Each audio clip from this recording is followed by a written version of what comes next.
ఆయనకి ఎలాంటి బాధలు సంభవించబోతున్నాయో ఆయనకి తెలుసు. ఎంత బాధ ఉంటుండొచ్చు మీరు ఆలోచన చేయండి. ఎంత ఒత్తిడి గుండా ఆయన వెళ్తుండొచ్చు ఆలోచించండి. ఆయన గెత్సెమనే తోటలో ప్రార్థన చేసేటప్పుడు ఆయన చెమట రక్తముగా అది ఎప్పుడు జరుగుతుంది అని శాస్త్రవేత్తలు ఆ ప్రకారంగా ఆలోచన చేస్తే ఒక వ్యక్తి భయంకరమైన బాధ, భరించలేనంత బాధల గుండా వెళ్తున్నప్పుడు శరీరంలో ఆ ప్రక్రియ అనేది జరుగుతుంది. ఈరోజు ఇంకా ఎవ్వరికి అలా జరగలేదు అని అంటే అంత నరక యాతన గుండా ఎవ్వరు కూడా వెళ్ళలేదు. అలాంటి మన ప్రభు అయినటువంటి యేసుక్రీస్తు ప్రభువారు మనకి మాదిరి.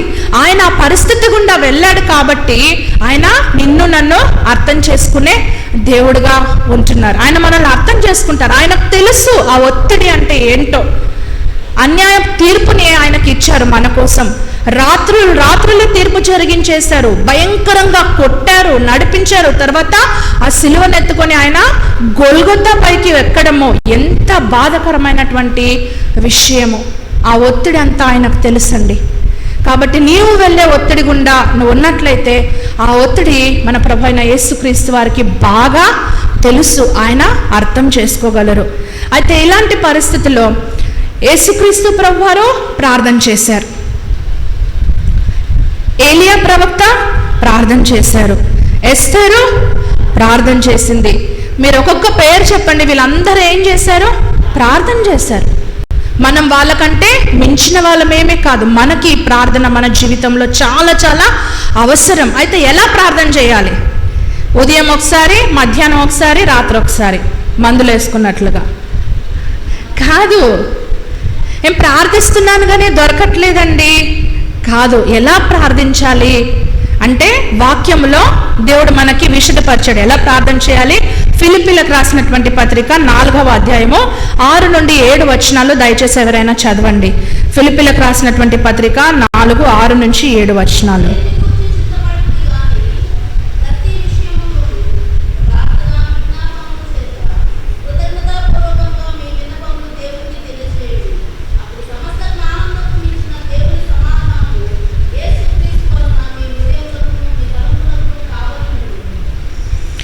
ఇక్కడ కొన్ని పదాల్ని మనం గమనిద్దాము. దేనిని గూర్చి అంటే దేనిని గూర్చి, అది పిల్లల విషయం కావచ్చు, ఆర్థిక విషయం కావచ్చు, ఆరోగ్య విషయం కావచ్చు, ఇంటి విషయం కావచ్చు, బాంధవ్యాల విషయం కావచ్చు, ఇంకా మీరు ఏమైనా దాంట్లో పెట్టుకోండి. దేనిని గూర్చియో చింతపడకుడి అని దేవుడు మనకి ఆజ్ఞాపిస్తున్నాడు. చింత పడకూడదు. కానీ ఏ విషయంలో ప్రార్థన చేయాలి? ప్రతి విషయంలో. దేని గురించి చింతపడొద్దు, ప్రతి విషయంలో ప్రార్థన చేయాలి. ఆయన దగ్గరికి తీసుకువెళ్ళలేనంత చిన్న ప్రార్థన లేదు, ఆయన చేయలేనంత పెద్ద ప్రార్థన కూడా లేదు. మన సమస్య ఆయన తీర్చలేనంత పెద్దది ఏది కూడా లేదు. ఇంత చిన్నది ఆయన దగ్గర తీసుకెళ్తాము అని ఆలోచించడానికి కూడా లేదు.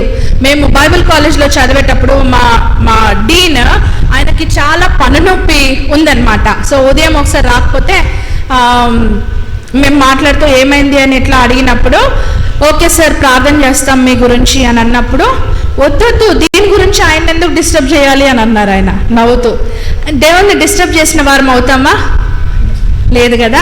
మన పిల్లలు మన దగ్గరికి ప్రతి చిన్న సమస్య తీసుకొని వచ్చినప్పుడు ఆ విషయంలో ఏం చేస్తాం? మనము ఆనందిస్తాం ఫస్ట్. అంటే మనల్ని ఆశ్రయిస్తున్నారు, నా పిల్లలు నా దగ్గరకు వస్తున్నారు, ఇంకెవరి దగ్గరికి వెళ్తారు అనే ఆనందం. యేసయ్య దగ్గరికి తీసుకెళ్ళలేనంత చిన్నది ఏది కూడా లేదండి. మీకు అది చిన్నదిగా అనిపించినప్పటికీ కూడా ఇక్కడ ఏం చెప్తున్నారు అని అంటే, ప్రతి విషయంలో ఎంత ఎంత చిన్నదైనా ప్రతి విషయంలో ఏమేం చేయాలి? మీరు చూసి చెప్పండి. ప్రార్థన, విజ్ఞాపన. ఎలా చేయాలి అది? ఇది చాలాసార్లు మిస్ చేస్తూ ఉంటాం మనం కదా. కృతజ్ఞతలు చెల్లించడం చాలాసార్లు మనము మిస్ చేస్తూ ఉంటాము. ఎలా కృతజ్ఞతలు చెల్లించాలి? ఇంగ్లీష్లో ఒక పాట ఉంది, God is good all the time. దేవుడు అన్ని సమయాల్లో మంచివాడు అనే పాట రాసినటువంటి రచయితకి ఒకానొక రోజున ఫోన్ కాల్ వచ్చింది. ఫోన్ కాల్ వచ్చి ఒక స్త్రీ ఏడుస్తూ ఏమని చెప్తుందంటే, అయ్యగారు ఈరోజు ఉదయము నా కుమారుడు పడవ నడుపుతూ వాళ్ళు ఒక విహారయాత్రకు వెళ్ళిన సమయంలో ఆ క్రమంలో నా కుమారుని నేను కోల్పోయాను, ఆ నీళ్ళల్లో గల్లంత అయిపోయాడు, నాకేం చేయాలో తోచట్లేదు, కానీ దేవుడు మంచివాడు అని ఆయనని స్తుతిస్తూ ఉన్నాను. ఎందుకు కృతజ్ఞతలు చెల్లించాలి? పరిస్థితి ఈ విధంగా ఉంది, ఎలా నేను కృతజ్ఞతలు చెల్లించాలి దేవునికి? నా పరిస్థితి నాకేం అర్థం కావట్లేదు, పరిస్థితి చాలా దారుణంగా ఉంది, చేయి దాటిపోతున్నట్లుగా అనిపిస్తుంది, ఎటు తోచని పరిస్థితి, దిక్కుతోచని పరిస్థితి, నేనెలా కృతజ్ఞత పూర్వకంగా ఆయనకి నా విన్నపాలో తెలియచేసుకోవాలి అని అన్నప్పుడు ఆయన కృతజ్ఞతలు చెల్లించాల్సింది ఆయనను బట్టి కానీ మనల్ని బట్టి కాదు.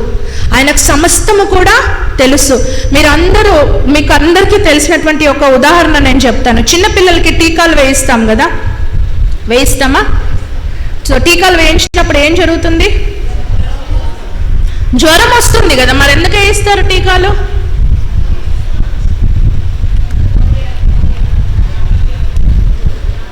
ఆ టీకా వేయిస్తేనే వాళ్ళని కొన్ని రోగాల బారిన పడకుండా మనం కాపాడేవారుగా ఉంటాం. అప్పుడు మన పిల్లలు వీళ్ళు ఎంత దుర్మార్గులు, నేను ఇంత ఏడుస్తుంటే కూడా నాకు ఇంజెక్షన్ వేపిస్తున్నారు అని అనుకుంటారా? ఏడుస్తారు, నొప్పేస్తుంది, బాధ ఉంటుంది. వాళ్ళు ఏడ్చినా కానీ మనకు అయ్యో ఏమైపోతుందో, జ్వరం వచ్చినా కానీ మనం పట్టించుకుంటామా? మామూలుగా టీకా వేయించినప్పుడు వచ్చే జ్వరానికి ఎవరైనా ఆలోచన చేశారా? అసలు జ్వరం రావాలనుకుంటారు కదా, ఎందుకంటే జ్వరం వస్తేనే ఇది వాళ్ళ ఒంటిన పడింది అనుకుంటారు. జ్వరం రావాలని కోరుకుంటాం. ఇంత చిన్న విషయం అర్థం చేసుకునే మనము మన ఆత్మీయ జీవితంలో కూడా కొన్నిసార్లు ఆ చిన్న పిల్లల వల్లే పరిస్థితులు మనకు అర్థం కావు. ఎందుకు దేవుడు ఇది అనుమతించాడు నా జీవితంలో? ఇంత ఒత్తిడి నాకు ఎందుకు జరుగుతుంది? ఈ పరిస్థితిని నేను ఎందుకు ఎదుర్కోవాలి అని అనుకున్నప్పుడు దేవుడు అనుమతించాడు. ఆయనకు తెలుసు కాబట్టి ఆయనకి కృతజ్ఞతలు మనము తెలియచేయాలి. మన భవిష్యత్తు ఆయన చేతుల్లో ఉంది. మనము ఈ లోకంలోనికి రాకముందే మనం పుట్టే తేదీ, మనం మరణించే తేదీ, మధ్యలో జరిగే ప్రతి రోజు ప్రతి క్షణం ఆయనకు తెలుసు నీ జీవితంలో ఏం జరుగుతుందో. మేము ఇక్కడికి వస్తామని కొన్ని రోజుల క్రితం మాకు తెలుసు, కానీ దేవుడు ముందుగానే నిర్ణయించాడు. ఇది మంచివే కాదు, మనకు మంచివిగా కనిపించనివి కూడా ఆయనకి తెలుసు. కష్టమైన పరిస్థితులు కావచ్చు, కానీ ఆయనకు తెలుసు కాబట్టి ఆయన అనుమతిస్తున్నాడు. వాటి వలన ఒకవేళ మనం ఇంకా దేవునిలో మనం మెరుగుపడాలి అని అంటే మన ఆత్మీయ జీవితం ఆయన నేర్పిస్తాడు, మనల్ని పరిశుద్ధపరుస్తాడు, క్రీస్తు యొక్క స్వారూప్యంలోకి మనల్ని నడిపిస్తాడు. కాబట్టి ఆ విషయంలో దేవునికి కృతజ్ఞతాస్తుతులు చెల్లించాలి. కృతజ్ఞత పూర్వకముగా సనుక్కుంటూ దేవుణ్ణి ఏం చేస్తున్నావు ప్రభువా నువ్వు? కొంతమంది పోట్లాడతారంట దేవునితో. నాకు తెలిసి అది వాక్యానుసారమైంది కాదు. మనము విన్నపం వేడుకోవాలి దేవుణ్ణి. ఆయన సృష్టికర్త అండి, ఆయన సార్వభౌమాధికారం కలిగినటువంటి దేవుడు. ఆయన దగ్గర కృతజ్ఞత పూర్వకంగా మీ విన్నపములు అని చెప్తున్నారు ఇక్కడ. మీ విన్నపములు దేవునికి తెలియచేయండి. ఆయనకు తెలియదా? తెలుసు, కానీ మన మేలు, మనం ఆయన దగ్గరికి వెళ్ళి చెప్పినప్పుడు అది మనకి మేలు. అప్పుడు అనే పదంని మనం ఎప్పుడు సర్కిల్ చేసుకోవాలి. ఇలా చేసినప్పుడు సమస్త జ్ఞానమునకు మించిన దేవుని సమాధానం, ఎవరి సమాధానం ఏం చేస్తుంది? యేసుక్రీస్తునందు మన హృదయంకు మన తలంపులకు కావలి ఉంటుందంట. కావలి ఉండడం అంటే కావలి వాళ్ళు తెలుసు కదా మీకు. ఏం చేస్తారు వాళ్ళు? ఆ సమాధానము మనకి మన హృదయాలకి మన తలంపులకి ఇంకా ఏవి కూడా లోపలికి వెళ్ళనీయకుండా కావలిగా ఉంటాయంట. ఆ సమాధానం మనకు కావాలా? అప్పుడు ఏం చేయాలి? మనము ఎలా ప్రార్థన చేయాలి? కృతజ్ఞతాపూర్వకంగా మన విన్నపాల్ని మనం దేవునికి తెలియపరచుకోవాలి. ఒకసారి ఏం జరిగిందంటే, ఒక విమాన ప్రయాణంలో విమానం వెళ్తా ఉన్నప్పుడు ఈ విధంగా వర్షం పడినా వాతావరణం బాగోలేకపోయినా చాలా కదులుతూ ఉంటుందన్నమాట. సో అప్పటికి ఆ ప్రయాణికులకి ఆహారం తినే టైం అయిపోయింది. కానీ చాలా కదులుతూ ఉంది కాబట్టి వాళ్ళు ఫుడ్ ఇవ్వలేని పరిస్థితుల్లో అందరూ సీట్ బెల్ట్స్ వేసుకొని జాగ్రత్తగా కూర్చోండి, మనం చాలా ఈ కదలికలు ఎక్కువగా ఉన్నాయి, వాతావరణం బాగలేదు అని చెప్తా ఉన్నారు. అలా చెప్పిన కాసేపటికి మరీ భయంకరంగా ఈ యొక్క వాతావరణం మారిపోయి వాళ్ళందరూ కూడా అటు ఇటు కదులుతూ ఉన్నారు. ఇంకా అసలు ఏం జరుగుతుంది, మేము మా యొక్క గమ్యానికి చేరుకుంటామా లేదా అనే భయం వాళ్ళకి మొదలైపోయింది. కొంతసేపు అయిపోయింది, ఏమీ తగ్గడం లేదు పరిస్థితి, వాతావరణంలో మార్పులు ఏమీ జరగట్లేవు. వీళ్ళందరూ వచ్చేసి జాగ్రత్తగా కూర్చోండి, కొంచెం సీట్ బెల్ట్స్ వేసుకోండి అని చెప్తా ఉన్న సమయంలో ఒక పాప కనిపించిందంట. ఆ పాప హ్యాపీగా బుక్ చదువుకుంటూ ఎలాంటి భయం లేకుండా కూర్చొని ఉంది. వీళ్ళందరూ షాక్ అయిపోయారు. ఆ పాపను అడిగారు, ఏంటమ్మా నీకు భయం వేయట్లేదా అని అంటే, నాకెందుకు భయం అనిందంట. ఎందుకు అని అంటే, ఇదంతా మేమంతా భయపడుతున్నాం కదా అంటే, విమానం నడిపేది మా నాన్న నన్ను ఇంటికి తీసుకెళ్తున్నాడు, ఇప్పుడు నాకెందుకు భయం అనిందంట. ఈ జీవితం అనే విమానాన్ని నడిపేది మన తండ్రి అయిన దేవుడు. ఎలాంటి పరిస్థితులు వచ్చినా ఆ మబ్బుల్లో మనకు కనిపించకపోవచ్చు. అదే సమయంలో ఇంకొక పైలట్ విషయంలో గనక చూసుకున్నట్లయితే, ఆయన మొట్టమొదటిగా ఆ యొక్క ఫ్లైట్ని ఎగరవేస్తూ ఉన్నప్పుడు ఈ చీకటి కమ్మి మబ్బులల్లా వచ్చినప్పుడు ఆయన భయంకి గురైపోయాడు పైలట్గానే ఉండి. అప్పుడు ఆయనకు ఒక స్వరం వినిపించింది కంట్రోల్ రూమ్లో నుంచి. ఏంటి అని అంటే, మేము చెప్పిన సిగ్నల్స్ ప్రకారం నువ్వు వెళ్ళు, మిగతావన్నీ మేము చూసుకుంటాము అన్నారంట. ఎవరు కంట్రోల్ చేసేవాళ్ళు, వాళ్ళ సిగ్నల్స్ ఏ విధంగా పంపిస్తే వీళ్ళు ఆ విధంగా నడిపిస్తూ ఉండాలి, అప్పుడు వాళ్ళ గమ్యాన్ని చేరుకోవచ్చు. కాబట్టి మన జీవితంలో ఇలాంటి మబ్బులు కలిగినటువంటి పరిస్థితుల్లో మనకేమీ కనిపించదు, భవిష్యత్తు ఏం జరగబోతుందో తెలీదు, ఎన్ని రోజులు ఈ విధంగా ఉండాలో తెలీదు. అలాంటి సమయంలో మనము ప్రార్థన చేయాలి. ప్రభువా మీకు వందనాలు, ఈ పరిస్థితిని నా జీవితంలో ఇచ్చినందుకు వందనాలు చెల్లించడం నేర్చుకుందాం మనం.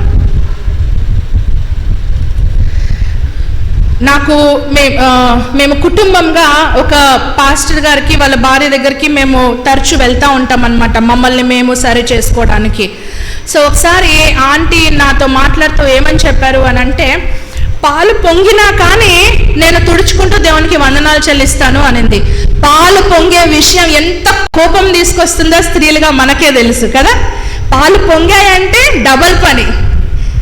ఆంటీ ఏం చేసిందంటే, అలాంటి పరిస్థితిలో కూడా నేను వందనాలు చెల్లించడం నేర్చుకున్నాను. అక్కడ మనం ఓపిక నేర్చుకుంటాము, అనవసరంగా సనగడం మానేయడం నేర్చుకుంటాం. సో దేవుడు ఎందుకు ఏం నేర్పించడానికి అనుమతించడం మనకు తెలియదు. మన యొక్క ఏమంటారు అజాగ్రత్త కూడా కావచ్చు. కొన్నిసార్లు నువ్వు చూసినంతసేపు పొంగదు, కనురెప్ప పాటున పొంగిపోతుంది కదా. అప్పుడు ఎట్లా అనిపిస్తుంది, మంచిగా స్టవ్ అంతా క్లీన్ చేసి పెట్టుకుంటాం. అలాంటి చిన్న చిన్న పరిస్థితులు కావచ్చు, కానీ దేవుడు గొప్ప పాఠాలు మన జీవితంలో మనకి నేర్పిస్తారు అని ఆమె చెప్పినప్పుడు, నిజంగా అది ఎలాంటి సిచ్యువేషన్ అయినా కానీ మనం దేవునికి వందనాలు చెల్లించడము నేర్చుకోవాలి. ఎందుకు అనంటే, ఆయన చూస్తున్నాడు, ఆయన నడిపిస్తున్నాడు, ఆయన మనల్ని క్షేమంగా మన గమ్యానికి తీసుకువెళ్తాడు. మనల్ని రక్షించినటువంటి దేవుడు నమ్మదగిన వాడు. ఆయన ఖచ్చితంగా మన యొక్క విశ్వాసానికి ఆయన ఆ యొక్క ఫలాన్ని దయచేసి మనం చేరాల్సిన చోటికి క్షేమంగా ఆయన చేరుస్తాడు. ఈ క్రమంలో మనము ప్రార్థన చేయాలి. ఒకవేళ తల్లులుగా రక్షణ పొందని పిల్లలు ఉంటే ఎంతో బాధ కదా. పెద్దవాళ్ళు అయినప్పటికీ కూడా పిల్లల జీవితాలని చూసి నేను చాలామంది వృద్ధ స్త్రీలని గమనించాను. పెళ్ళిళ్ళైపోయినటువంటి పిల్లల తల్లిదండ్రుల్ని నేను చూసినప్పుడు భయంకరమైన బాధ వేదనలో వాళ్ళు ఏడుస్తూ ఉంటారు. ఎందుకు అనంటే, పిల్లలు ఇంకా సెటిల్ కాలేదు అనేసి. ఎగ్జామ్స్ రాసే పిల్లలకి కూడా ప్రాబ్లమే ఉంటుంది, ఎవరికుండే వాళ్ళకునే. అయితే ఇలాంటి పరిస్థితులు ఆ తల్లిలకి నేను ఏమని ప్రోత్సహించాలనుకుంటున్నాను అనంటే, మన ప్రార్థనలు మనం మరణించినా కానీ బ్రతికే ఉంటాయి. జార్జ్ ముల్లర్ అనే దైవజనుడు, ఆయన 10,000 మంది అనాథ పిల్లలకి ఆయన చూసుకోవడం జరిగింది. వాళ్ళకి ఫుడ్, ఉండడానికి ఇల్లు, చదువు అన్నీ చూసుకున్నారు. ఆయన అలాంటి పరిస్థితిలో ఆయన జీవితంలో తనకి ఒక ముగ్గురు చాలా సన్నిహితమైన స్నేహితులు ఉండేవాళ్ళంట. వాళ్ళు ఇంకా రక్షణ పొందలేదు. సో వాళ్ళు రక్షణ పొందినప్పుడు ఆయన ఎప్పటి నుంచో వాళ్ళ కోసం ప్రార్థన చేస్తూ ఉన్నారు. 50 సంవత్సరాలు ఒకరి కోసము, 20 సంవత్సరాలు ఒకరి కోసము, ఇంకొకరి కోసం నాకు గుర్తుకు లేదు. సో ఇన్ని సంవత్సరాలు ఆయన వాళ్ళ కోసం ప్రార్థన చేస్తూ ఉన్నాడు. ఒకానొక సమయంలో ఆయన మరణించడం జరిగింది. మరణించినప్పుడు ఆయన సమాధి కార్యక్రమానికి స్నేహితులు వచ్చారు. వచ్చినప్పుడు అక్కడ వాక్యము విని అక్కడ వాళ్ళు రక్షణ పొందడం జరిగింది. మన పని ఏంటండి? నమ్మకంగా ప్రార్థన చేయాలి, ఆయనకు అప్పగించాలి, ఆయన మిగతాది చూసుకుంటారు. ఈ యొక్క మీటింగ్ కోసం కూడా మార్నింగ్ భరత్ బ్రదర్ గారు అదే చెప్తున్నారు. నిన్నటి వరకు నేను చేయాల్సిందంతా చేసేసాను, అయిపోయింది, ఫినిష్ అన్నారు. ఇక చేసేది ఆయన, చూసుకునేది ఆయన. మనం కూడా మన లైఫ్స్లో ఏవైతే ఉన్నాయో మనం చేయాల్సిందల్లా ప్రార్థన, కృతజ్ఞతాపూర్వకంగా విన్నపించుకోవాలి, దేవుని దగ్గర ఏడ్చుకోవాలి, మొరపెట్టుకోవాలి, మిగతాది ఆయన చూసుకుంటారు. అదే సమయంలో మనం దేవుని యొక్క వాక్యాన్ని కూడా ధ్యానించాలి. ఒకసారి ఫిలిప్పీలకు రాసినటువంటి పత్రిక 4వ అధ్యాయము 8వ వచనాన్ని చదువుదాం. ఫిలిప్పీ 4:8.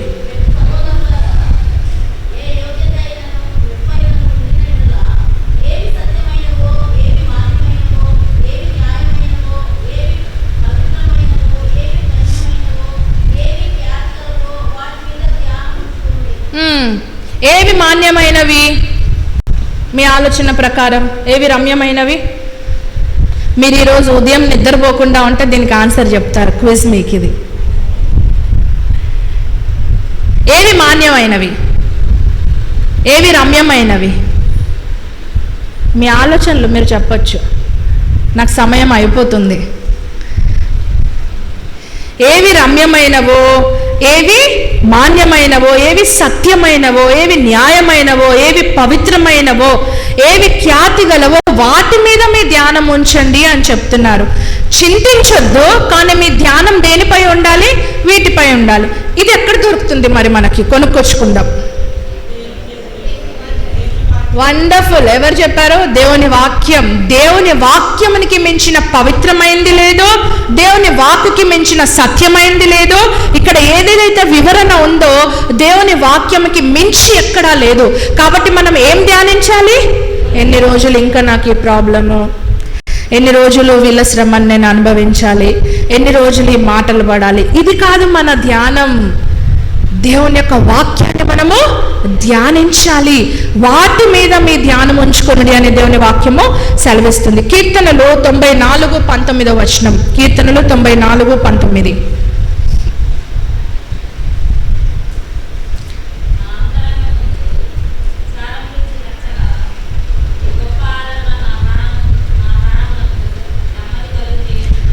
నా అంతరంగమందు విచారములు హెచ్చగా. విచారములు తెలుసు కదా, మనందరికీ విచారాలు ఉన్నాయి కదా. ఎక్కువైనప్పుడు అది ఎక్కడి నుంచి ఆయనకు ఆదరణ దొరికింది? ఆయన యొక్క గొప్ప ఆదరణ యొక్క మాటల్లో మనకి దొరుకుతుంది. ఈ వాక్యము ద్వారా మా తమ్ముడు యాక్సిడెంట్ అయ్యి హాస్పిటల్లో ఉన్నప్పుడు నాకు గొప్ప ఆదరణ. ఈ వాక్యము చదివిన వెంటనే హృదయంలో ఒక నెమ్మది. నాకు తెలీదు పరిస్థితి ఎట్లా ఉండబోతుందో, నా తమ్ముడు బ్రతుకుతాడో లేదో నాకు తెలీదు, వాడికి 2 చిన్నపిల్లలు ఉన్నారు, భార్య ఉంది, పరిస్థితి ఎట్లుంటుందో నాకు తెలీదు, హాస్పిటల్లో అందరం ఎదురు చూస్తున్నాము, వారం రోజులు ఉన్నారు, ఏంటో అర్థం కావట్లేదు. అలాంటి పరిస్థితిలో ఈ వాక్యము నాకు ఆదరణ, సమాధానం ఇచ్చింది. కాబట్టి దేవుని యొక్క వాక్యంని మనము దయచేసి ధ్యానించండి. కిచెన్లో ఉన్నప్పుడు, మనం బయట పని చేసుకున్నప్పుడు, చిమ్మేటప్పుడు, ఏం చేసినా కానీ మన యొక్క విచారాలన్నీ కూడా మన ఆలోచనలోకి వస్తున్నప్పుడు వాటన్నిటికీ చెక్ పెట్టేసి దేవుని యొక్క వాక్యంను మనము ధ్యానించాలి. అలా ధ్యానించినప్పుడు 1 పేతురు 5:7 ఒకసారి మనం చూసుకున్నట్లయితే 1 పేతురు 5:7లో ఆయన మిమ్మును గూర్చి చింతించుచున్నాడు కనుక మీ చింత యావత్తు ఆయన మీద వేయడం. అంటే మామూలుగా వేయడం అంటే పదానికి అర్థం ఏంటి? మామూలుగా విసిరివేయడం కదా. వేయడం అంటే ఏంటి? విసిరివేయడం అంటే మొత్తము ఉన్న బలముతో అంతా అట్లా పారవేయడం అన్నమాట. ఆ పదమే ఇక్కడ ఉపయోగించారు, నార్మల్గా చెప్పలే. యేసుప్రభు వారు అంటున్నారు, మీ దగ్గర ఏది చింత ఉంది, ఏవి ఉన్నాయి, ఆయన మీ గురించి చింతిస్తున్నాడు కనుక మీరేం చేయండి, అవన్నీ కూడా ఆయన మీద వేయుడి, విసిరివేయండి, వదిలిపెట్టేయండి. ఇంకా మనం విసిరివేసిన తర్వాత మనకి ఆ భారము ఉండదు. ఆ భారం ఇప్పుడు ఎవరి పైన పడుతుంది? మోయగలడా ఆయన? మోయగలడు, మన వల్ల కాదు. కాబట్టి మనము విసిరివేయాలి. అదేవిధంగా మనం ఆయన యొక్క వాగ్దానాల్ని మనము నమ్మాలి. ఉదయం చూసుకున్నట్లుగా దేవుడు మనకి సహాయం చేస్తాడు. చివరిగా ఈ పరిస్థితులన్నిట్లో కూడా ఒక్కటి మనం ఆలోచన చేయాలి. ఏంటి అనంటే, ఈ విషయంలో నేను దేవుని ఏ విధంగా మహిమపరుస్తున్నాను? యేసుక్రీస్తు ప్రభువారు ఎలా ఆనందిస్తున్నారు ఈ విషయంలో? ఓకే, నా కుటుంబంలో ఇలా ఉన్నాయి పరిస్థితులు, కానీ నేను ఎలా దేవుణ్ణి ఘనపరుస్తున్నాను అని మనము ఆలోచన చేయాలి. మన సంతోషం కంటే ముఖ్యంగా దేవుడు మహిమపరచబడాలి. ఈరోజు ఇక్కడ సేవకులు ఉన్నారు, అక్కడి నుంచి ప్రయాణం చేస్తూ వచ్చి ఎన్నో సాక్రిఫైజెస్ చేస్తూ ఉన్నారు. ఎందుకు? దేవుని ఘనపరచడానికి. ఇది దేవునికి ఆనందం ఇస్తుంది అని తెలుసు. ఇంతమందిని గురించి ఆలోచన చేసి ప్రార్థన చేసి ఎంతో భారము ప్రయాసంతో మీటింగ్స్ ఎందుకు ఏర్పాటు చేశారు? వాళ్ళకి ఏం లాభం వస్తుంది? దేవుడు మహిమపరచబడతాడు. కష్టాలు ఉంటాయా? ఉంటాయి. పరిస్థితులకి మనం ఎదుర్కొనే విధంగా మనకు అనిపిస్తుందా? అనిపిస్తుంది. అయినప్పటికీ కూడా వీటన్నిటిలో నేను దేవుణ్ణి ఎలా ఘనపరచాలి? ఎలా ఘనపరచగలుగుతాం? మన యొక్క ప్రతిస్పందన ద్వారా. ఎలా ప్రతిస్పందించాలి? ఆ చింతలన్నీ ఆయన పైన వేసేయండి, ఆ భారం ఆయన మోస్తారు. అదేవిధంగా కృతజ్ఞతలు చెల్లించడం మనము నేర్చుకోవాలి. రెండవ విషయం మనం చూసుకుందాం. అంటే ఇప్పటికి ఎన్నోది ఇది? ఈ సెషన్లో రెండవది, ఇప్పుడు అన్ని కలిపి 5వది కదా. మీకు మ్యాథ్స్ అన్ని క్విజులు పెట్టేస్తున్నాను. రైట్. దుఃఖము 5వది, దుఃఖం. ఇది ఎలాంటి దుఃఖము అనంటే, ఒక వ్యక్తిని మనము వ్యక్తుల్ని పోగొట్టుకున్నప్పుడు వచ్చే దుఃఖం గురించి ఇక్కడ మనము చూసుకుందాం. ఎవరినన్నా మనం కోల్పోయామనుకోండి, ఏ విధంగా ఉంటుంది మనకి? ఎవరు తీర్చలేని బాధ అది. ఎవరు తీర్చలేనటువంటి భయంకరమైన మనోవేదనకి మనం గురవుతూ ఉంటాం. సో నాకు ఆ దుఃఖం రావడం వల్ల నాకు విశ్వాసం లేదా? ఆ దుఃఖం రావడం వల్ల దేవునిపై నమ్మకం లేదా అంటే కాదు. అది నా బలహీనతనా? కాదు. మనం వ్యక్తుల్ని ఎంతగా ప్రేమిస్తామో ఒకవేళ వాళ్ళని పోగొట్టుకున్నప్పుడు అంతగా దుఃఖపడుతూ ఉంటాము. సో ఆ దుఃఖంలో మనం ఎలా ప్రతిస్పందించాలి? మనం వాక్యంలో చూసుకున్నట్లయితే చాలా మంది కోల్పోయారు కదా. కోల్పోయారా లేదా? ఈ యొక్క లోకంలో మనం జీవించినంత కాలము ఎవ్వరూ మరణించొద్దు, ఎవ్వరికి భయంకరమైన రోగాలు రాకూడదు, అందరికీ అన్నీ బాగుండాలి అని మనం ఆలోచన చేస్తాం. కానీ అది జరిగే విషయమా అండి? సహజంగా ఆలోచన చేయండి. ఈ విరిగి నలిగి పాపంతో కూడినటువంటి ఈ లోకంలో అది సాధ్యమా? సాధ్యం కాదు. కాబట్టి వాటిని ఎలా ఎదుర్కోవాలో మనం నేర్చుకొని సిద్ధంగా ఉండడం మనకెంతగానో అవసరం. కాబట్టి ఒక వ్యక్తిని కనుక మనం కోల్పోయినట్లయితే, మన కుటుంబంలో కావచ్చు, అలాంటి సమయాల్లో అంత బాధతో అంత దుఃఖంతో ఉన్న సమయాల్లో కూడా మనం ఎలా ప్రతిస్పందించాలి? యోబు సమస్తాన్ని కోల్పోయాడంట. ఒకవేళ ఆస్తిని కోల్పోయి బిడ్డలుంటే అది వేరుగా ఉండేదేమో. బిడ్డల్ని కోల్పోయి ఆస్తి ఉంటే అది కొంతవరకు తెలీదు, అసలు మనం పోల్చలేము.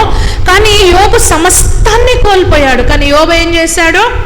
యెహోవా ఇచ్చెను, యెహోవా తీసుకొనెను, ఆయన నామమునకే. అలాంటి ప్రతిస్పందనని దేవుడు ఎదురు చూస్తూ ఉన్నాడు మన జీవితాల్లో నుంచి. నేను యేసుక్రీస్తులోకి వచ్చిన తర్వాత ఒకానొక రోజు సండే రోజున దేవుని యొక్క వాక్యంలో ఈ ప్రత్యేకమైన విషయం గురించి వాక్యంని నేను విన్నాను. వినిన తర్వాత ఆ రోజులో వాక్యంకి విధేయత చూపించాలని ఎంతో ఆశ. సో నేను ఎలా ఇది నేర్చుకోవాలి అని అనుకొని ఆలోచిస్తూ ఉన్నప్పుడు అదే వారంలో మా అన్నయ్య వాళ్ళు ఉండే ఇంటికి లారీ వచ్చి గుద్దేయడం వలన ఆ బిల్డింగ్ మొత్తం కూలిపోయింది. మధ్యరాత్రి మా అన్న వాళ్ళ బాబు, మా వదిన అందరూ పడుకొని ఉన్నారు. వాళ్ళకి ఏమీ తెలియదు. సడన్గా ఇల్లు మొత్తం కూలిపోయింది. అది న్యూస్లో కూడా వచ్చింది. అలాంటి సందర్భంలో వాళ్ళు సజీవంగా దాంట్లో ఉండిపోయారు. అసలు ఆ మట్టి, ఇదంతా సిమెంట్, ఇదంతా కూడా. అలాంటి పరిస్థితుల్లో దేవుడిచ్చినటువంటి ఆలోచన కావచ్చు. మధ్యరాత్రి 2 గంటల సమయం అది. మా వదిన చెయ్యి మాత్రం ఎత్తగలిగింది. ఆ చెయ్యిని చూసి ఇక్కడ ఏదో అది డే టైంలో జరిగితే అందరూ పరిగెత్తుకొని వచ్చేవాళ్ళు. ఇది మిడ్ నైట్ 2 గంటలంటే దాదాపు అందరూ నిద్రపోయి ఉంటారు. అలాంటి సమయంలో ఈమె చెయ్యెత్తితే అక్కడ కొంతమంది వ్యక్తులు ఉంటే వాళ్ళు పరిగెత్తుకొని వచ్చి ఎలాగో అలా వీళ్ళని బయటకు తీసి హాస్పిటల్ తీసుకెళ్ళినప్పుడు వాళ్ళ మొహాలన్నీ పగిలిపోయి వాచిపోయి రక్తసిక్తం అయిపోయి ఉన్నటువంటి పరిస్థితి అది. సో వాళ్ళని హాస్పిటల్లో ఆ టైంలో మాకు కాల్ చేసి హాస్పిటల్లో చూయించి ఇంటికి తీసుకొచ్చి దాని నుంచి కోలుకుంటున్నాము. 1 వారము, కరెక్ట్గా వారం అయిపోయిన తర్వాత హఠాత్తుగా మా నాన్నగారు మరణించడం జరిగింది. ఒకటి తర్వాత ఒకటి, అర్థం కాని పరిస్థితి. ఒకటి నుంచి కోలుకుంటే ఇంకొకటి రావడం, భయంకరమైన దుఃఖంతో నిండినటువంటి పరిస్థితి అది. మా నాన్నగారు ఉండి వాళ్ళని చూసుకుంటా ఉన్నారు. ఎంతో చక్కగా డ్యూటీకి వెళ్ళి వచ్చారు. ఆ రోజు కొంచెం ఆయాసంగా ఉంది అని చెప్పినప్పుడు మమ్మీ మజ్జిగ ఇవ్వడం అదంతా చేస్తూ ఉంది. నేను అక్కడ ఉంటే నువ్వు వెళ్ళి పడుకోబెట్ట, కాలేజ్కి వెళ్ళాలి కదా అంటే నేను వెళ్ళి పడుకున్నాను. సడన్గా హాస్పిటల్ తీసుకెళ్ళడం జరిగింది. ఎక్కువ ఆ విధంగా అవుతుంది అన్నప్పుడు డాక్టర్స్ హార్ట్ అటాక్ అని చెప్పారు. సో ఎంతగా బ్రతికించడానికి ప్రయత్నించినా కానీ ఆయన తన యొక్క ప్రాణం విడిచినటువంటి రాత్రి అది. అవన్నీ కూడా ఒక కుటుంబంగా ఒకానొక సమయంలో మా కుటుంబంలో ఉండేటువంటి పరిస్థితుల్లో మా మమ్మీ మా అన్నయ్య ఇద్దరు కుటుంబాన్ని అంతటికీ కూడా పాయిజన్ ఇచ్చి చనిపోదాము అనుకున్నటువంటి పరిస్థితి అది. ఇక్కడ చూసుకున్నట్లయితే యేసుక్రీస్తులోకి వచ్చిన తర్వాత దెబ్బ వెనకాల దెబ్బ. ఇలాంటి పరిస్థితుల్లో మేము ఎదుర్కొని ఈ విధంగా ఈ రోజున మా 2 అన్నయ్యలు నేను సేవలో ఉండడానికి కారణము కేవలం దేవుని యొక్క వాక్యము, ఆయన యొక్క ఆదరణ. మనకు పరిస్థితులు వస్తాయి, రావని కాదు, కానీ వాటి నుండి నడిపించడానికి మన దేవుడు ఎల్లప్పుడూ ఇమ్మానుయేలుగా మనతో పాటు ఆయన ఉన్నారు. ఎవరికైతే ఆ విధంగా యాక్సిడెంట్ అయిందో ఆ అన్నయ్య, వదిన, వాళ్ళ పిల్లలు ఇప్పుడు సింగపూర్లో వాళ్ళు పరిచర్య చేస్తూ ఉన్నారు. మా అన్నయ్య అక్కడ తెలుగు సంఘానికి పాస్టర్గా ఉన్నారు. ఆయన ఇక్కడ ఉన్నప్పుడు పాస్టర్గా ఉన్నప్పుడే యాక్సిడెంట్ జరిగింది, కానీ మనకి తెలీదు. ఈ రోజున దేవుడు వాళ్ళని అలా నిలబెట్టుకోవడానికి ఆయన ముందుగానే ఏర్పాటు చేసుకొని ఉన్నాడు. కానీ ఆ సమయంలో ఏమనిపిస్తుంది? చనిపోయి ఉండేవాళ్ళు, ఏం జరిగేదో అనే చింత, ఎలా ఎదుర్కొంటామో అనే దుఃఖము, బాధ, భయము. కానీ వీటన్నిటినీ దేవుడు ముందుగానే చూసి ఉన్నాడు. అందుకే మనము దేవుని పైన విశ్వాసం. మనకు కనిపించవు, ఆయనకు కనిపిస్తాయి. మనకు తెలియదు, ఆయనకు అన్నీ తెలుసు. మనకు శక్తి లేదు, ఆయన సర్వశక్తిమంతుడు. అందుకని ఆయనకి కృతజ్ఞతాస్తుతులు మనము చెల్లించాలి. ఇలాంటి బాధ నయోమి జీవితంలో కూడా వచ్చినప్పుడు ఆమె ఏం చేసింది? సర్వశక్తుడు నా దగ్గర నుండి అన్నీ తీసేసుకున్నాడు, నన్ను మారా అని పిలవండి అనింది. కానీ ఆమె తర్వాత ఏం చేసింది? దేవుని యొక్క ప్రణాళిక ఆమె జీవితంలో రూతు ద్వారా నెరవేర్చబడతా ఉన్నప్పుడు అప్పుడు ఆమె దేవుణ్ణి స్తుతించగలిగింది. కాబట్టి మనకు అనేకమైన ప్రశ్నలు రావచ్చు, దుఃఖం ఉంటుంది. కానీ దేవుని యొక్క వాక్యం ఏం సెలవిస్తుంది అని అంటే, 1 తెస్సలోనిలకు రాసినటువంటి పత్రిక 4వ అధ్యాయము 13 నుండి 14. 1 తెస్సలోనిలకు రాసిన పత్రిక 4, 13 నుండి 14.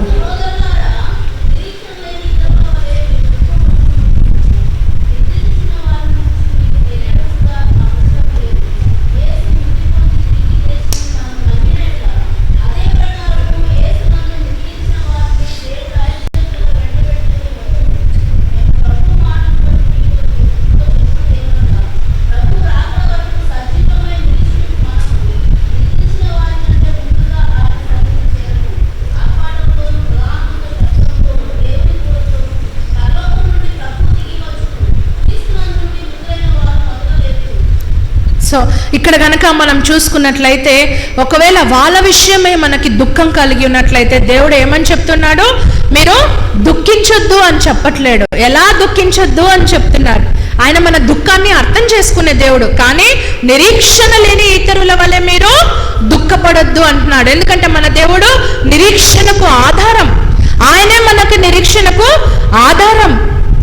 ఆయనకు తెలుసు మనం మళ్ళీ వీళ్ళని కలుసుకోబోతాము. ఒకవేళ వాళ్ళు రక్షణ పొందకుండా ఉంటే చనిపోయినాక ఏడ్చే బదులు ఇప్పుడు ఏడవాలి వారి కోసం. ఆ తర్వాత ఏడుస్తాం దుఃఖంతో, కానీ అప్పుడు లాభం లేదు మనకి. అందుకే యేసుక్రీస్తు ప్రభువారు ఆ యొక్క శిల్వ మార్గంలో వెళ్తా ఉన్నప్పుడు అనేక మంది స్త్రీలు ఏడుస్తూ ఉంటే ఏమని చెప్పారు? నా కోసం ఏడవకండి, మీకోసం, మీ పిల్లల కోసం ఏడవండి. అప్పుడు కాదండి ఏడ్చేది, మనం గుండెలు బాదులుకుంటూ ఇప్పుడు ఏడవాలి, ప్రభువా ఈ బిడ్డలు రక్షణ పొందలేదు, వీరికి రక్షణ దయచేయండి అని. అప్పుడు నిరీక్షణతో మనం తర్వాత దుఃఖించగలుగుతాం. కాబట్టి దుఃఖపడద్దు అని ఆయన చెప్పట్లేదు, ఆయన అర్థం చేసుకుంటాడు, కానీ నిరీక్షణ కలిగి మనము ఉండాలి. ఇంగ్లీష్లో ఒకనొక మంచి పాట, it is well with my soul అనే పాట ఉంటుంది. ఆ పాట రాసినటువంటి రచయిత ఒకసారి తన యొక్క కుటుంబము తను కలుసుకునేటువంటి పరిస్థితి అన్నమాట. అయితే తనకి ఏదో పని వచ్చి నేను తర్వాత వస్తాను, మీరు వెళ్ళండి అని తన భార్య పిల్లల్ని పంపించడం జరిగింది.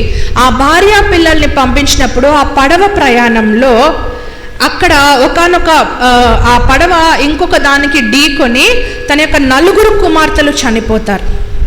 4 కుమార్తెలు చనిపోతారు. అప్పట్లో ఫోన్స్ లేవు, ఇది నిజంగా జరిగినటువంటి సంఘటన. ఆ యొక్క తల్లి ఒడ్డున చేరిన తర్వాత టెలిగ్రామ్ పంపిస్తుంది, నేను ఒక్కదాన్నే రక్షింపబడ్డాను అని. తీరా చూస్తే 4 కూతుర్లు ఆ యొక్క యాక్సిడెంట్లో చనిపోవడం జరుగుతుంది. ఆ తర్వాత ఈయన మళ్ళీ తన భార్యను చూడటానికి వెళ్తూ ఉన్నప్పుడు ఆ పడవ ప్రయాణంలో వాళ్ళు చెప్తారనమాట, ఆ యొక్క కెప్టెన్ ఏం చెప్తాడంటే, మీ పిల్లలు ఇక్కడే చనిపోయారు, ఆ వెళ్ళే ప్లేస్లో ఇక్కడే చనిపోయారు అని చెప్తున్నప్పుడు ఆయన ఆ పాట రాయడం జరుగుతుంది. ఆ పాట ఈ రోజుకి అనేకులకి ఆదరణ, నాకు గొప్ప ఆదరణ కలిగించింది. ఇది ఎప్పుడో జరిగినటువంటి సంఘటన, కానీ ఈ రోజుకి నేను ఆ పాట పాడుకున్నప్పుడు నా యొక్క ఆత్మ ఉజ్జీవింపబడుతుంది, దేవుని పైన నిరీక్షణ కలిగే విధంగా చేస్తుంది. చూసారా, ఆయన యొక్క ఆ అనుభవము అనేకులకి దేవుడు వాడుకున్నాడు. వాటి నుంచి ఆయన విడుదల పొంది, అంటే ఉంది, ఇప్పటికీ ఉంటుంది బాధ కదా, మనుషుల్ని పోగొట్టుకోవడం అంటే అది సాధారణమైన బాధ కానే కాదు. కానీ దేవుడు అన్యాయస్తుడైన దేవుడు కాదు, ఆయన అనుమతి లేకుండా ఏమీ జరగదు, ఆయన ప్రణాళిక చొప్పునే మన జీవితంలో సమస్తమును జరుగుతుంది. కాబట్టి ఆయనకే మహిమ కలుగునుగా కానీ మనము ప్రార్థన చేసుకోవాలి. ఇలాంటి వారికి ఒకవేళ మనకు రాలేదు ఆ పరిస్థితి, ఇదొక విషయం చెప్పి నేను ముగించబోతున్నాను. ఇలాంటి పరిస్థితిలో మనము వేరే వాళ్ళని చూసినప్పుడు వాళ్ళకి మనము సహాయకరంగా నిలబడగలగాలి. వాళ్ళని చూసి ఆ యొక్క దుఃఖంలో ఉన్నప్పుడు యోబు స్నేహితుల వలె ఉండొద్దు మనం. నువ్వేమైనా పాపం చేస్తావేమో, నిన్ను పరీక్షించుకో, నువ్వు అట్లా చేసి ఉండకపోతే ఇలా అయ్యేది, అవి అన్నీ ఆ సమయంలో మాట్లాడకూడదు. మనం ప్రోత్సహించేవారిగా ఉండాలి. దేవుని యొక్క వాక్యం ఏం సెలవిస్తుంది? ఒకరినొకరు ప్రోత్సహించుకునుడి, ఒకరినొకరు ఆదరించుకునుడి, ఒకరినొకరు ప్రేమించుకునుడి అని దేవుని యొక్క వాక్యం సెలవిస్తుంది. కాబట్టి అలాంటి వారిని మనం ప్రేమించి మన సంఘంలో కావచ్చు, మన యొక్క ఫ్రెండ్స్లో కావచ్చు, మనం వారితో పాటు ఆ పరిస్థితిలో దుఃఖించే వారితో మనము దుఃఖించే విధంగా ఉండాలి. మా తమ్ముడు తర్వాత వారం రోజుల తర్వాత చనిపోయాడు. చనిపోయిన తర్వాత ఆ సిచ్యువేషన్లో దానికంటే ముందు కొంతమంది పాస్టర్స్ వైఫ్స్కి నేను క్లాస్ తీసుకుంటా ఉన్నాను. అది అయిపోయింది, మాకు మంచి సంబంధంని దేవుడు ఏర్పాటు చేశాడు. సో వాళ్ళు ఆ పరిస్థితిని విన్నప్పుడు వెంటనే దూర ప్రాంతం నుంచి వాళ్ళు రావడము, నాతో పాటు ఉండడము, నా సంఘంలోని సహోదరులు నా కోసం తరచూ ప్రార్థన చేస్తూ, కాల్స్ చేస్తూ వాళ్ళు ఆదరించడం, ఇదంతా కూడా ఆ పరిస్థితి నుంచి బయటకు రావడానికి నాకు సహాయం చేసింది. కాబట్టి మనము వాళ్ళతో పాటు నిలబడాలి. ఇట్లాంటి పరిస్థితిలో ఉన్నప్పుడు అవసరమైతే వారికి చాలాసార్లు ఏం జరుగుతుందంటే సందర్శించడానికి వెళ్తూ ఉంటారు, పాపం మళ్ళీ వాళ్ళు వీళ్ళకు వండి పెట్టి ఇలా ఉంటుంది. కానీ మనం వాళ్ళకి ఫుడ్ తీసుకొని వెళ్ళడము, వాళ్ళకు అవసరమైన తీసుకొని వెళ్ళడం, ఇంట్లో ఉండి అసలు ఆ టైంలో పని చేసుకోవాలి అనిపించదు, నిద్ర రాదు, నిద్రపోతే లేయాలనిపించదు, కొంత సమయం వరకైనా భయంకరమైన దుఃఖం గుండా వాళ్ళు వెళ్తూ ఉంటారు. అలాంటి వారికి దేవుని బిడ్డలుగా మనము గొప్ప ఆదరణ కలిగించే వారిగా ఉండాలి. వాళ్ళతో పాటు మనం నిలబడాలి. వాళ్ళు నిలబడడానికి మన భుజాన్ని వాళ్ళు ఆధారం చేసుకునే విధంగా మనం వాళ్ళకి సహాయపడాలి. దాని అందు దేవుడు ఆనందిస్తాడు. కాబట్టి ఈ సమయంలో ఒక్కసారి మనము కళ్ళు మూసుకొని ఆలోచన చేస్తాం ఈ విషయాల్లో. మన దేవుడు మనల్ని అర్థం చేసుకునే దేవుడు. దుఃఖకరమైన పరిస్థితులు కావచ్చు, ఒత్తిడితో కూడినటువంటి విచారకరమైన పరిస్థితులు కావచ్చు. ఆయన మనల్ని అర్థం చేసుకొని మనల్ని నడిపించే దేవుడు. నిజంగా మనం పాడుతూ ఉంటాం కదా ఒక పాట, నీవు ఉంటే నాకు చాలు యేసయ్యా. నిజంగా నీకు చాలా యేసయ్యా? ఆయన మాట నీకు చాలా? ఒకవేళ నిజంగా మనము నోటితో వరకే పాడినట్లయితే ఈ సమయంలో దేవుని దగ్గర ఒప్పుకుందాం, ప్రభా ఈ పాటని నా జీవితంలో నిజము చేయండి నాయన. బ్రతుకు నావ పగిలిన, అలలు ముంచివేసిన, ఆస్తులన్నీ కోల్పోయిన, నా వారే కారన్నా, అనాథగా మిగిలిన నీవు నాకు చాలు ప్రభువా. అందుకే ఆ పాటలోని చివరి వచనం నాకు చాలా ఇష్టం.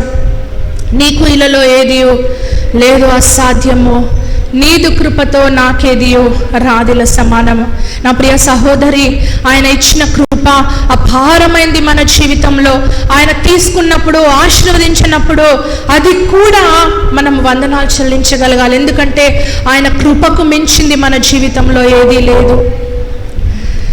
నీకు ఇలలో ఏదియో లేదు అసాధ్యము, నీదు కృపతో రాదిల సమానము. హృదయపూర్వకంగా పాడదాం. ఇలలో ఏదియో లేదు అసాధ్యము, నీదు కృపతో నాకేదియో రాదిల. నీ మాట చాలయ్యా, నీ చూపు చాలయ్యా, నీ తోడు చాలయ్యా, నీ నీడ చాలయ్యా. నీ మాట చాలయ్యా, నీ చూపు చాలయ్యా, నీ తోడు చాలయ్యా, నీ నీడ చాలయ్యా. నీ ఉంటే నాకు చాలు యేసయ్యా, నీ వెంటే నేను ఉంటానేసయ్యా. నీ ఉంటే నాకు చాలు యేసయ్యా, నీ వెంటే నేను ఉంటానేసయ్యా. అవును నా సహోదరి, ఆయన ఉంటే మనకు చాలు. ఆయన మాట మనల్ని బ్రతికింప చేస్తుంది. ఆయన మాట శక్తి కలది, ఆయన మాట జీవము కలది. ఆ మాట మనల్ని ప్రతి పరిస్థితిలో బ్రతికింప చేస్తుంది.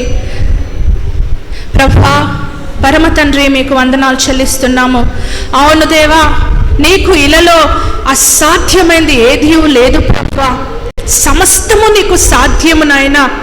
నీ కృపతో ఏది కూడా సాటి రాదు ప్రభువా. అలాంటి నీవు మాకుంటే చాలు యేసయ్యా. నీ మాట చాలు, నీ చూపు చాలు, నీ తోడు నీడ మాకు చాలు యేసయ్యా. ప్రభువా, మీరు మాతో ఉంటే మేము మీ వెంట ఉండడానికి మాకు సహాయం చేయండి. మీ చేయి విడిచిపెట్టి మేము పరుగులు తీసే చిన్న పిల్లలలాగా ఉండకుండా ప్రభువా, మీ చేయి పట్టుకొని మీ అడుగులో మేము అడుగు వేయడానికి మాకు సహాయం చేయండి. నీ వాక్యం మా పాదములకు దీపము, మా త్రోవకు వెలుగై ఉంటుంది నాయన. ఆ వెలుగులో, ఆ మార్గంలో నడుచుకునే నీ కృప దయచేయమని ప్రార్థిస్తూ యేసుక్రీస్తు నామంలో అడిగి వేడుకొంచున్నాము తండ్రి, ఆమేన్. Thank you.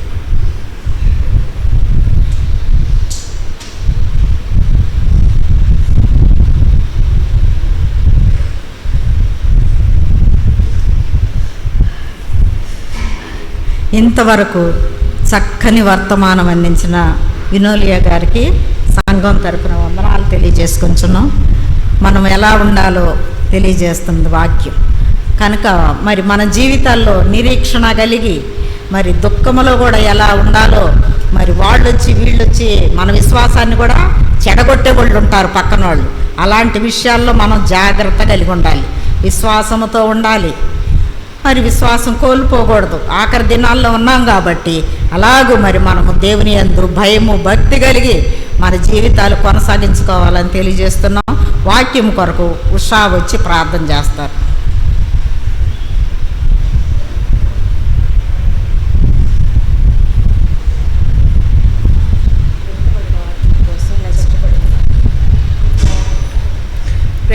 మా తండ్రి, కృప కలిగిన ఆయన మీ పాదాలకు వందనాలు, స్తుతులు, స్తోత్రాలు ప్రభువా.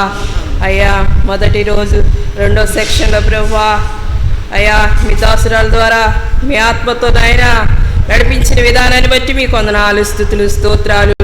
అయ్యా స్త్రీలమైన మేము మా భావోద్రేకాలలో ప్రభువా ఏ విధంగా ఉండాలో ప్రభువా అయ్యా మీ వాక్యం ద్వారా మాకు వివరించినందుకు మీకు వందనాలు, స్తుతులు, స్తోత్రాలు. ప్రభువా మా చింత సమయంలో మేము ఏ విధంగా ఉండాలో ప్రభువా మీ వాక్యానుసారంగా మేము విన్నాం ప్రభువా. అందుని బట్టి మీకు వందనాలు నాయన.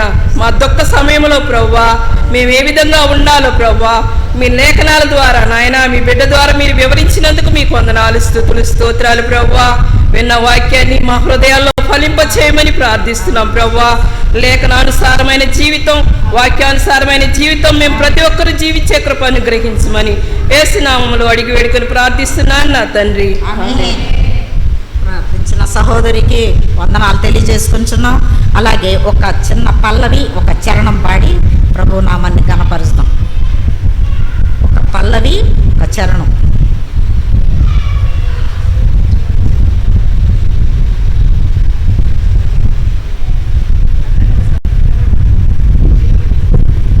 ఒకసారి అందరూ కూడా పైకి లేచి నిలవబడితే మంచిది, మీ కాళ్ళు నొప్పులు లేకుండా ఉంటాయి.